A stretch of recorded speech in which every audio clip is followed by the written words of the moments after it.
Hello, everyone, and welcome to Life Coaching Access, your daily access with professional certified life coaches brought to you by Life Coach Philippines. And Life Coach Philippines is our community of professional life coaches certified by the Global Institute for Coaches and Entrepreneurs, which is also a bona fide institute for mental health that is based in Dallas, Texas, USA.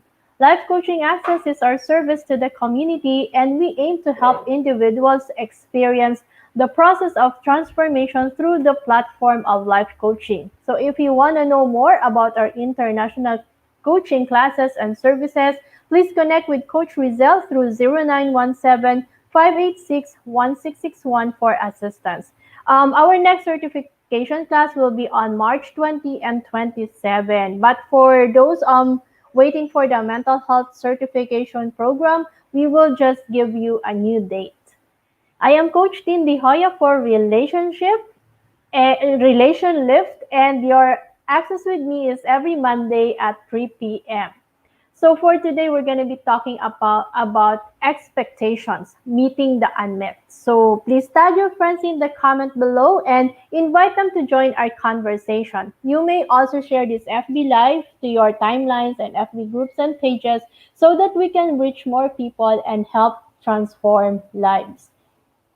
And for those of you joining me today, if this is the first time you're joining me, I am Coach Tin de Joya. But before that, let me just invite you again to join us for the International Coaching Certification that will be on March 20 and 27. This is for batch 49. And of course, the mental health certification will be conducted by Master Coach Lakendra Smalley, the CEO and founder of the Institute, and of course, Master Coach A, the global partner, and also the one who handles the global expansion of the institute. So that would be just do not mind the dates that you see online, but the next batch is on March 20 and 27. And of course, we will also be having the mental health certification program if you are a mental health advocate or you just want to know more of how you can really care for someone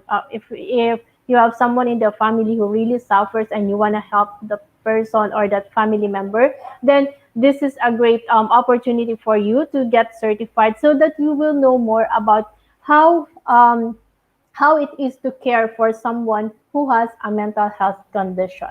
So for the date of the certification, stay tuned to Life Coach PH. You can also check it out through Decaf Coffee Republic page, Coach A coaching page, because we will be posting the new dates of the certification. So for those of you who's joining me for the first time and you are thinking who am I, then I am Coach Tin de Joya. I am also a certified life coach and mental health coach by the Global Institute for Coaches and Entrepreneurs that is based in Dallas, Texas, USA. I am a mom of two kids. They're actually teenagers now, and I am a mental health advocate. And I started that journey when our daughter who was just 16, was diagnosed with clinical depression. And for me to really be able to help and support her for in looking at it in a long term, so me and my husband got decided to get certified for life coaching. I also previously worked on an HR as an HR supervisor in one of the biggest BPO in the country, and I was part of the global help desk before I decided to really go full time in life coaching. And my mission, of course, is to help 1 million women find their value, fight for what is right, and make a choice to a beautiful marriage to have a thriving family. So if you are that woman, connect with me. Let's have a conversation. And I will soon be inviting you to join me. I will be launching something soon. So stay tuned for more. And since I also have a background in HR, if you are someone who's looking for a job, as an HR practitioner, let us help you get that dream job you want. Remember, the first phase of getting a job is through your resume. So, how can you communicate your skills and your experience to make sure that you will be on top of the game and nail your dream job? Then you don't have to worry. It all boils down to your resume, how it's going to be noticed. So, connect with us to get a customized resume that is matching your skills to get the job you want and increase your hireability. So this is a done for you resume. So if it sounds interesting, grab that phone and send us a message.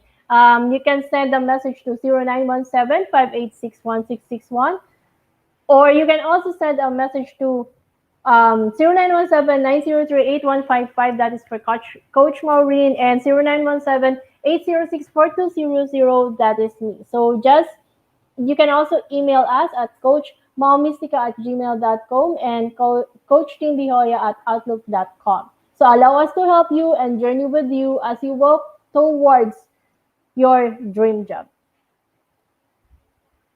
For today's talk, of course, I want you to be intentional. So what you see is a girl with a backpack. So why a backpack? Because we're gonna be using the hashtag pack my bag moment. That hashtag means you are able to get something today that really connected with you. It might be a statement, a picture. So just capture that. Let your brain get the message. Share it as well.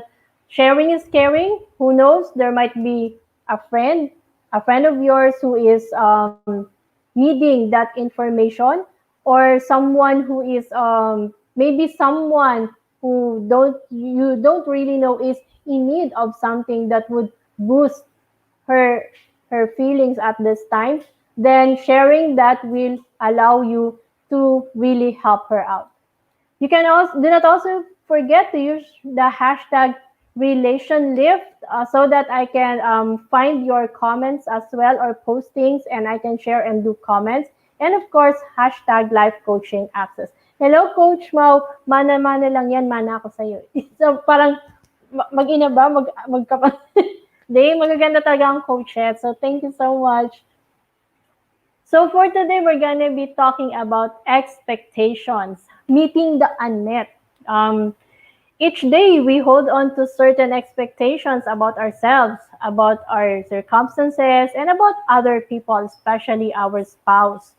So these expectations influences our lives. But what happens then when these expectations fail? So paano pag hindi namin meet yung expectations? In marriage kasi, we both have we both have these expectations of each other. Even if we already know each other, sabihin na natin matagal din tayo naging mag-boyfriend, girlfriend. But when you enter the marriage, of course, the scenario changes, you grow along the way. You also have these changes with each other. So there will come a time that your expectations will also change. So what if there is a set expectation, but the expectation was unmet? So expectations, loading. Madalas kasi loading ang expectation eh. Parang inaantay natin kung ano ba kasi si expectation. So expectation actually comes from the Latin word expectationem, meaning an awaiting. So that means you are waiting for something. Kaya siya loading, because you will have to wait for the outcome. So expectation is really this. It's about describing something that is supposed to happen. So expectation is a belief of what might happen in the future. Sorry, nabubulo na naman ako.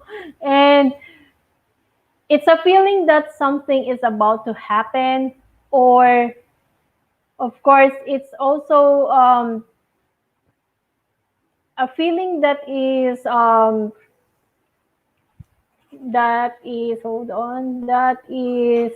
anticipating with confidence of fulfillment. So in any stage of that, ang inaano talaga natin is the waiting. So may waiting period, may waiting moment. So in a relationship, even in marriage, may waiting moment pa din. even if you already know each other, because you have this set of expectations.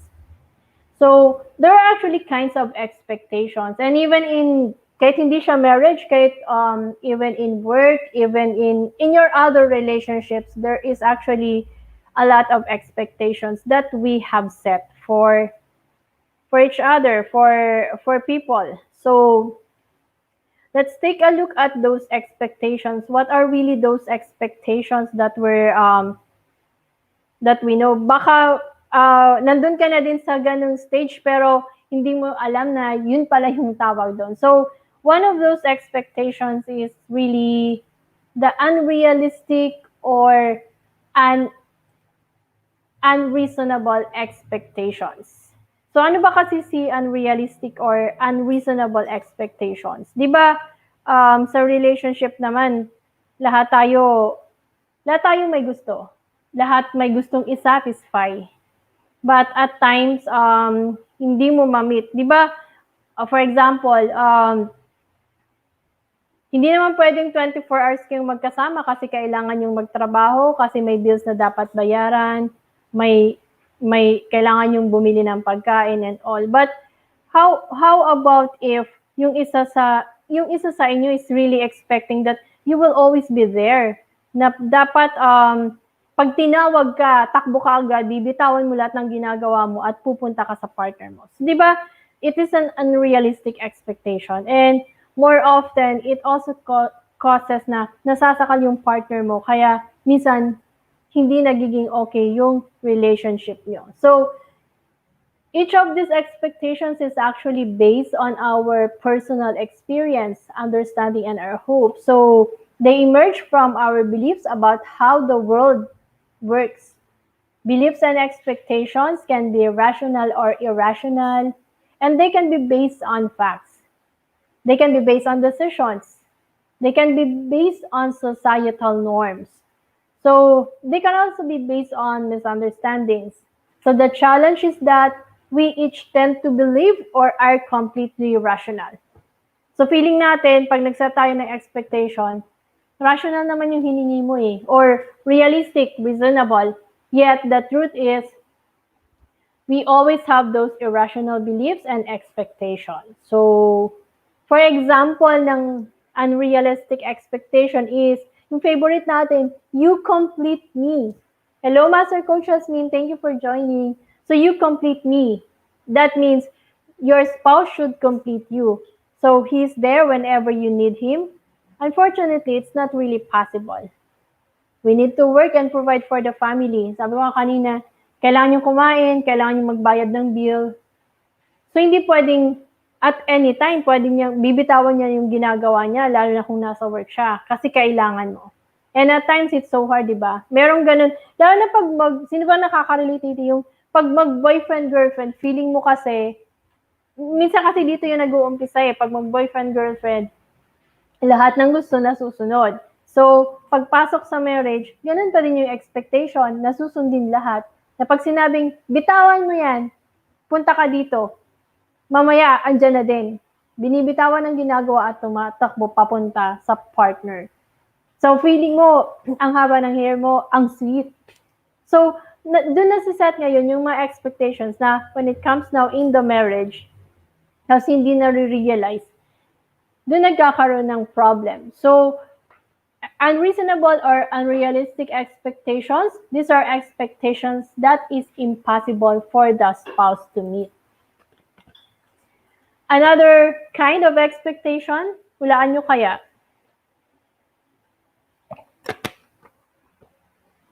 Another kind of expectation is the unclear expectation.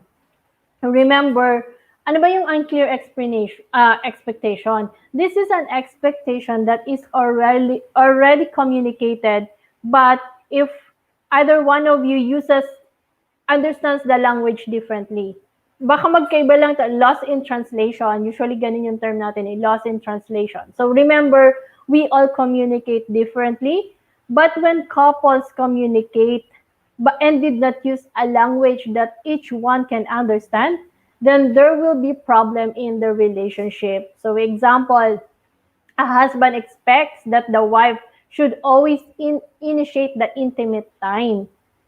But the wife never does. On the other hand, the wife resents the husband or is mad at the husband. So, meron lang silang lost in translation moment, hindi pa napapag-usapan. So, we think na if someone really loves us, cares for us, they will understand our needs and know what we want.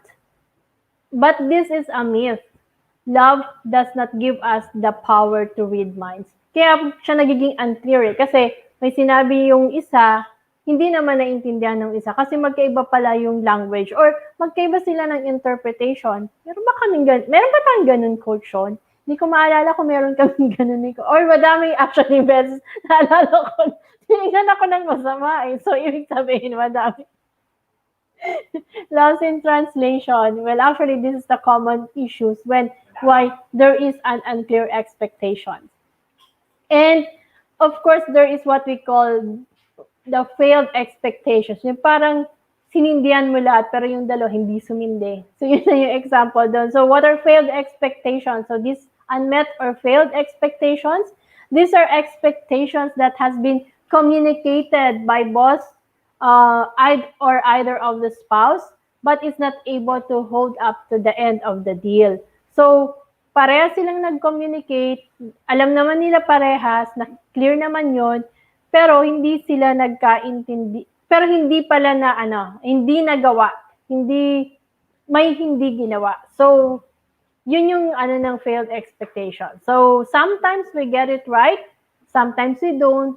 Remember, marriage is made up of two imperfect people. So, there will always be experiences, expectation sets, communicated but is not met. So at times we wish our husband is, for example lang to although this sometimes happen, parang na-experience ko din to kasi may ganito din akong scenario, yung parang at times we wish our husband is like the husband of let's say friend X who is sweet and caring while yours is not. So, di ba pag nagkikwento siya or pag nakikita mo, laging sinusundo, laging hatid sundo yung partner, tapos at times may surprise, o nagpapadala ng flowers, yung partner mo hindi sweet.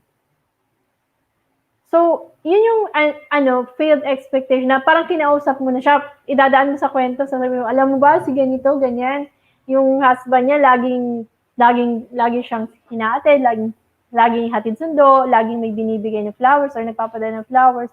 Yun ang paparinig ka na po, pero wala pa din. So yun, failed expectations yun. But really, it's one of the common problems that people always have. Kahit sa anong relationship, it's because we always tend to compare with others. Kaya at times, we set those expectations, we communicate those expectations to the people around us, but when it is not met or when it fails, we get disappointed, we get hurt, we get frustrated. It's because we forgot that the person we talk to is a different person from the one that you have compared. So yun, kaya nagkakaroon minsan ng failed well, actually, madami naman siyang cases kung ano yung mga failed expectations. But this is just one of the example of why there is what we call a failed expectation. So, how do you deal with unmet expectation? Of course, the most common reason for marriage to fail is when we have unmet expectations or failed expectations. And when this arises, it does not mean that it failed.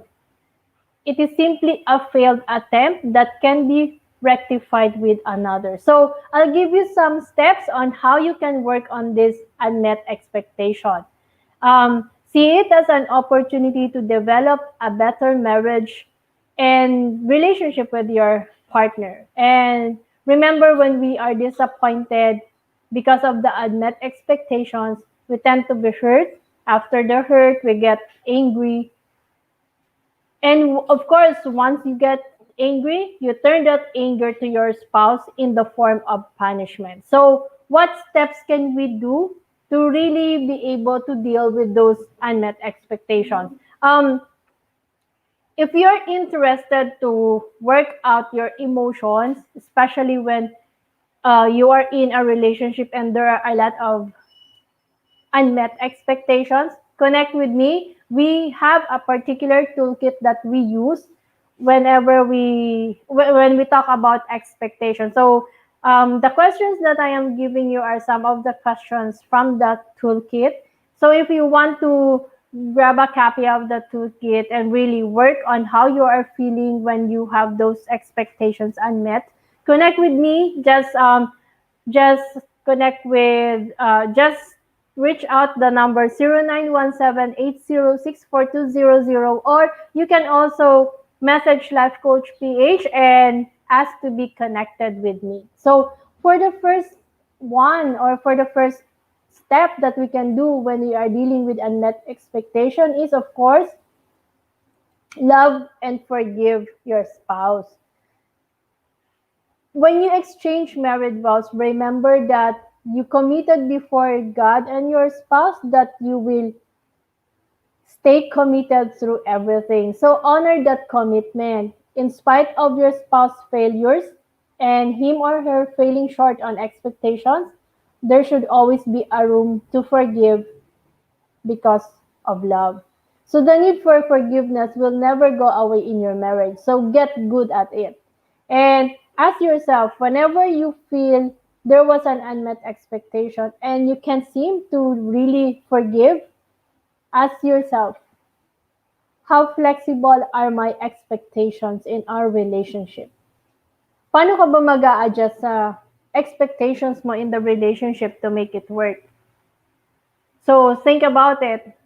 Itatapon mo lang ba kasi hindi na-meet yung expectation mo? And have you really been able to talk about it?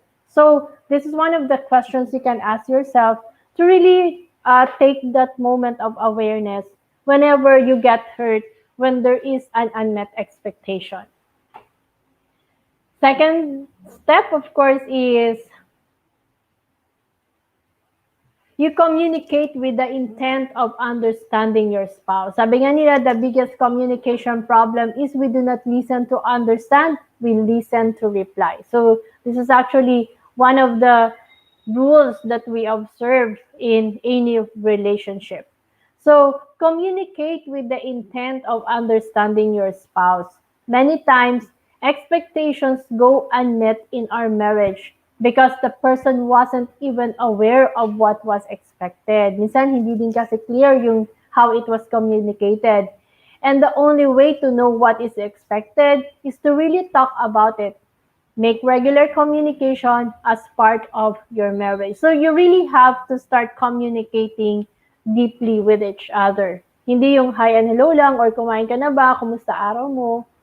Madami, dapat talaga may mga dinadaanan pa kayong ibang conversations na mas malalim.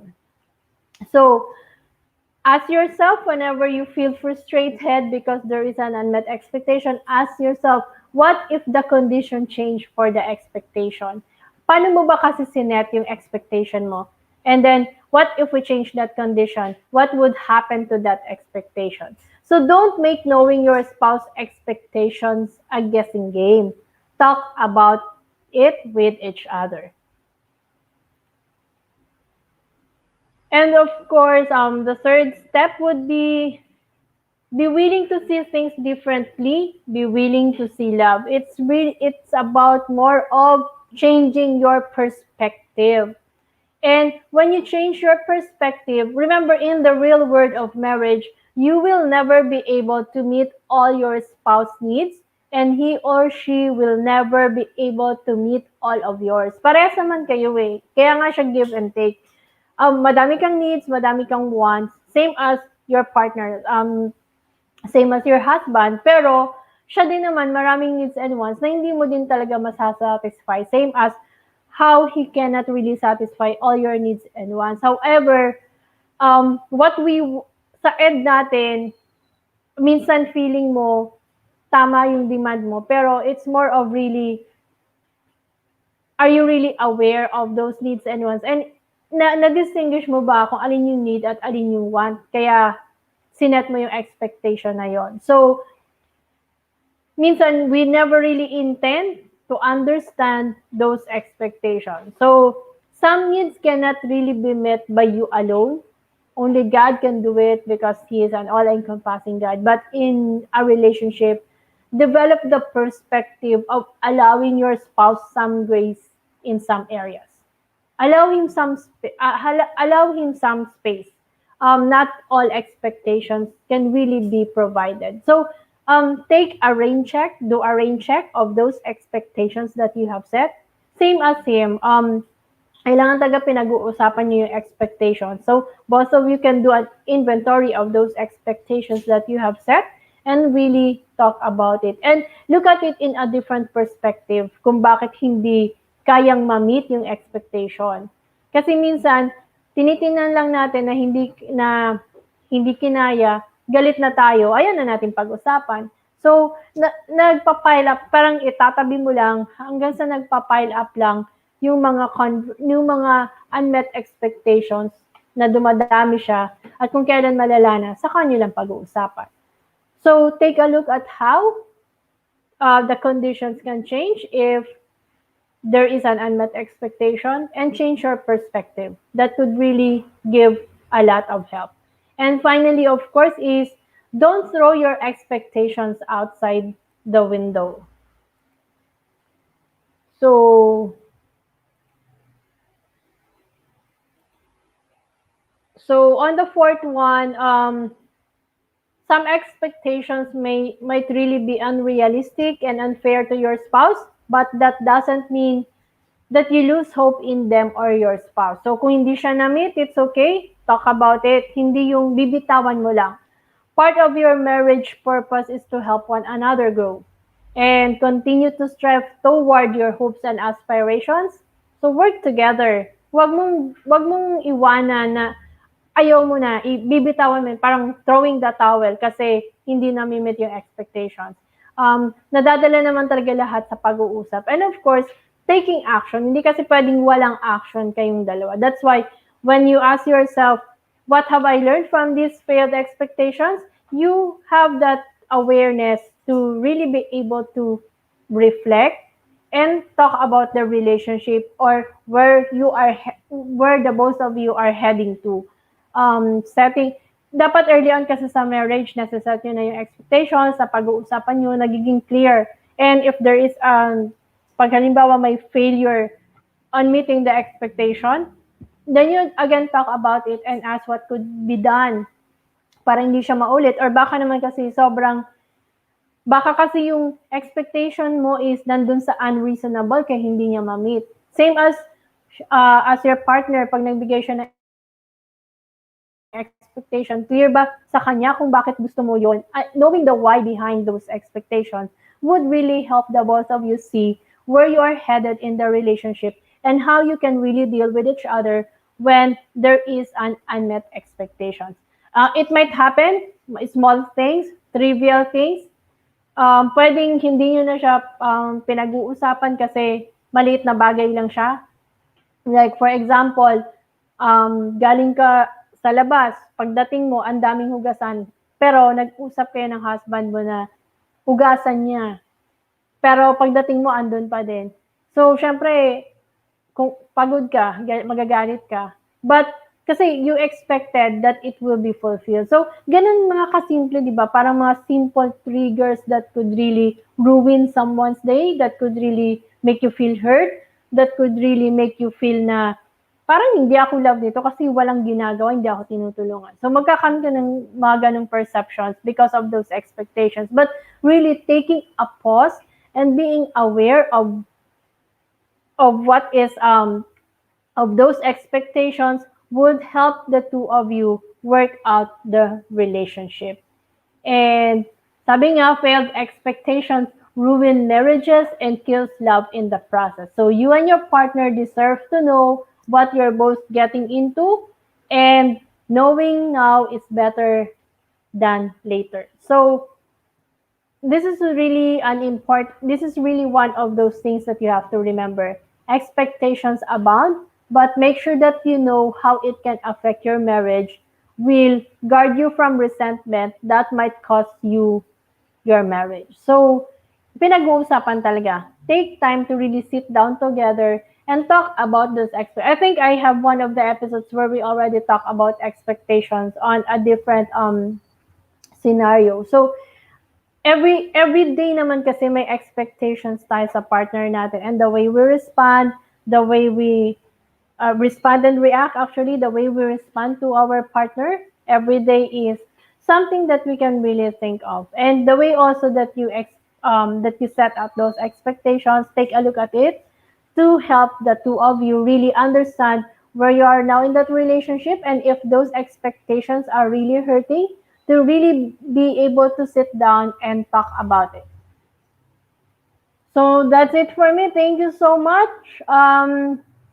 Remember, if you want to avail of, if you want me to process your thoughts when it comes to expectations with your partner, nahihirapan ka ng maintindihan na nag-set ka ng expectation, pero hindi ka talaga naiintindihan at walang nangyayari pag nag-uusap kayo, then visit us at Decaf Coffee Republic. You can ask for me. I will be there. Let's have a conversation or connect with me at 0917-806-4200. But before that, I would like to invite you, if you're someone, if you're if you're having issues with your focus, remember, focusing can be caused by many things such as stress, anxiety, or other medical conditions. But more often, focus is actually due to distractions, things that can easily distract you and elevate your stress. So losing focus greatly affects our productivity, whether it is a personal task we are doing or something that is office related. So get back your focus. Join me in Focus Activated Coaching Workshop. That would be on March 20 at 7 p.m. This is via Zoom. Investment fee is 999 pesos. Contact me, Coach Tin de Joya, at 0917-806-4200. And of course, if you have already availed a copy of your 105-piece Love Coaching card set, then great news. Join us on Wednesday, March 3 at 7 p.m. We will have the Love Coaching cards. This is the facilitators workshop. Do join us. Just connect with Coach Rizel for more information on how to register. We will also be sending you the link. So connect with Coach Rizel at 0917-586-1661 to know more about the details of how you can join us on the relationship workshop on March 3 at 7 p.m. So thank you so much everyone for joining me today. And as we end today's episode, let me invite you to visit our coaching hub, Decaf Coffee Republic, located at Pioneer Center Compound along Pioneer Road, corner Brixton and United Streets, Capitolio, Pasig City, which is just across Bayanihan Center. Our coaching hub is open physically from 9 a.m. to 9 p.m., but virtual operations is 24/7, and we offer coaching services on demand any time of the day, any day of the week. So please contact Coach Rizel at 0917-586-1661 for your coaching needs. And I am inviting you to join us live tomorrow at Decaf Coffee Republic. Conversations with Tuesdays with Coach A. So join us tomorrow so that we can also have a chat, have a conversation after the live of Master Coach A. Thank you so much for joining me today. I'll see you next week, same day, same time, and love, bam, boom. Bye-bye.